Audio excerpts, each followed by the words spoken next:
What's up, YouTube? If you're new here, my name is Nasia B. I am married. I'm the mother of 3 children, 2 with autism, 1 that needs to be evaluated, and I guess you could say I'm a mother of 4 because I'm pregnant. Congratulations to me. I just wanted to go over some of the struggles of being the parent of a child with special needs. I'm gonna talk specifically about children with autism. So struggle number 1 is dating. I'm married, and my husband and I have never been on dates. For one, because as soon as we got together, I wanted a child. So 8 months after we got together at like 18, 19 years old, I was pregnant with my first child. And since he was my first child, Prince, what are you doing? Get up. Get up, silly boy. And since he was my first child, I'm like, I don't want him to go nowhere. This is my first baby. Very protective of my children because they're all I have. So I didn't date much then. Then I had a second child. My first child got diagnosed with autism and regressed, so he stopped talking. And I did not want to drop him off to people because I was raised like the way I was raised. You don't drop your kids off until they learn how to talk because people are crazy, people are nasty, people are weird. So I just kept having kids, and they were nonverbal, and I didn't want to drop them off. So if you don't go on dates, that's going to cause relationship issues if you're in a relationship. And then if you're single, like, it's just sad. Like, you want to date too, you want to do things too, and you deserve a life too. The second struggle is trusting people. Like, who am I going to trust to watch my kids if I want to go on a date? Like, there are multiple reasons why I don't drop my kids off, including to family. It's just I'm very overprotective. Like I said, my kids are like the only thing I have. So if anything ever happened to them, I would lose my mind. My children have autism. So let me tell you a little bit about autism. Sometimes they're aggressive. Sometimes children with autism have special diets. Sometimes children with autism elope. I am scared. Sometimes children with autism are nonverbal, like my children. So I'm just scared that my child could either be bullied. My kid can't tell you. If you think that my kid's playing in the yard in the mud, and then I'm gonna just run in the house and I can see the cup right there, I'm gonna go get the cup that's in the house and I'm gonna run back outside. It's gonna take me 10 seconds to do that. My child will be in a highway. My child will be in a highway in that 10 seconds, eloper, and she's fast. Okay, honey, and they do not understand. Don't run in the road. These are things that I worry about when it's time to drop my kids off. You can't half step if you're watching my kids. You need to be on them. Another thing, like, my kids have sensory issues, so they like to play in water and powder, flour, jelly, whatever. Like, let's say you seasoning your chicken in your kitchen, right? You seasoning the chicken in your kitchen, your baby cried. You leave the kitchen to go give the baby the pacifier 5 seconds. The chicken's going to be on the ground. The seasonings are going to be on the ground, right?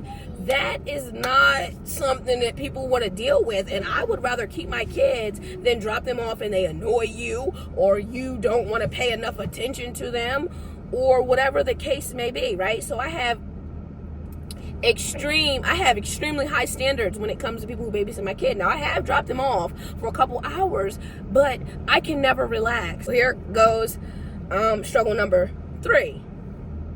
I don't relax.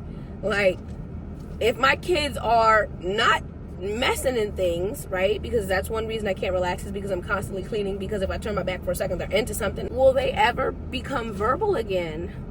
Will people bully them if I send them to school? I worry, will I be able to live to see my kids become independent, or who's going to take care of my kids if they're not independent and I pass away? Like, I'm praying every day that I can at least be there till they about 60, 70 years old. You know, the appointments, guys, the appointments. I worry about being dropped from appointments because, as I said, I have 2 children with autism, so that you have speech therapy twice a week, occupational therapy twice a week per child. Not one child, per child. And then I have another one that needs to be evaluated. She's going to need to do speech and occupational. So we're up to 6 appointments a week. Plus, if my kid is just crying and I don't know what's wrong, I'm like, oh my gosh, let me take him to the hospital. So we have those unexpected doctor's visits. Like, it's hard. Like, I'm not complaining, I'm just letting you guys know sometimes what the struggles are. I have ashwagandha I can take. to help with like chronic stress, because I'm stressed all the time. The plus side of being a parent of a child with special needs is they're awesome. Like, they're smart, very, very, very smart. Now, let me brag on my son really quick. The other day, I saw somebody sitting on my car. So I went outside to say, hey, can you get off my car? And then give them a chair. So I'm handing them a chair. And then I come back in the house and I lock the door. My 6-year-old son is trying to unlock the front door. And that's not something that he usually does. I'm like, what are you doing, son? You usually lock the front door. Why are you unlocking the front door? I'm saying, no. I go to the back of the house. I'm like, where's my daughter, my 4-year-old? Come to find out, she's outside. I go outside. She's outside. My son was trying to unlock the door because he knew his sister was outside. And he knew that she was supposed to be inside. He don't do this with everybody. Because my brother is 5 years old, and he's at my house sometimes, and he likes to unlock the door and run. He also has autism. He likes to unlock the door and run outside. My son doesn't do that for him. So he's selective, but he's very, very smart. Like, I didn't even know that. He couldn't tell me. But he knew his sister was outside and that he needed to unlock that door to let her back in. Any other time, guys, like if my brother unlocks the door, my son will go right back behind him and lock it, because he knows they ain't supposed to be outside. The door is not supposed to be unlocked. So he's very smart, and I love watching them grow. I love watching them eat vegetables. Yeah, I love my kids. I don't regret them at all, and I'm still having more. So yes, like, parenthood has its ups and downs, but at the end of the day, this is what I wanted, honey. When I was younger, I wanted 7 kids. Of course, after having 3 and, realizing that parenthood is a little bit harder than I thought, I don't want 7. At least not right now. Not right now. What's wrong, baby? Oh, my son, he's like, nah, you do not want 7. You're happy with the ones you got right now. I wanted to be the only child. Say, nah. Before I head out, guys, if you're ever in the store and you see a child kicking, screaming, yelling, fighting, biting, acting a fool, before you give that mother a judgmental look, before you stare, please remember that not all disabilities are visible.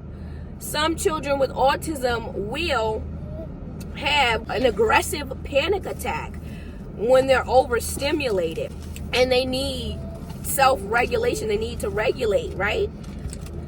Please don't stare. I don't care if the child has autism or not. Like, the judgment that comes from other parents is sad. Help a mother out. Even if you see the mother and the father. Fathers get overwhelmed too, overstimulated. Daddies need breaks too. Just because there's a father there doesn't mean that they don't need any breaks, right? But anyway, guys, I gotta go. I'm supposed to be going to get this pizza. I dropped this food off at home. I'm filming this the same day that I'm filming my day in the life video and my what I eat in the day video. So if you see me in the same clothes, don't say nothing to me, please.